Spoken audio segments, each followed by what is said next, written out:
පැත්තෝ හිතනවාද සම්බුද්ධ ශාසනය විනාශ වෙයි කියලා? මේක කවදාවත් විනාශ වෙන්නේ නැහැ. මට අද මතුගමින් කියනවා හාමුදුරුවනේ, මතුගම ඉතිහාසෙම ජනාධිපතිවරු ඇවිල්ලා තියෙනවා. සංගීත කණ්ඩායම් ඇටැක් ෂෝ ගහලා තියෙනවා. කවදාවත් ඔය ග්‍රවුන්ඩ් එක පිරුන්නේ නැහැ කියලා. දබ්බ වැස්සේ මිනිස්සු බනහනවා.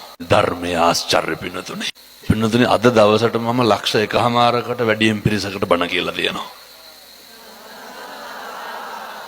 පෙරේද පළමුද දවස් දෙකේ ලක්ෂ 2කට විතර බණ කියව. නුවරඑළිය 60000ක් විතර බණ අහන්න ඇවිල්ලා.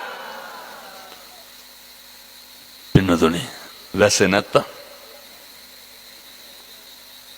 මොකක්ද මේ ධර්මයේ ආශ්චර්ය පින්නතුනේ? පැත්තෝ හිතනවාද සම්බුද්ධ ශාසනය විනාශ වෙයි කියලා? මේක කවදාවත් විනාශ වෙන්නේ නැහැ. මේ තරුණ පරම්පරාව මේ අම්මලා තාත්තලා මෙහෙම රොද බැඳලා පොදි බැඳලා හැමෝගෙම සිතුවිල්ල මොකද්ද? බණහන එක.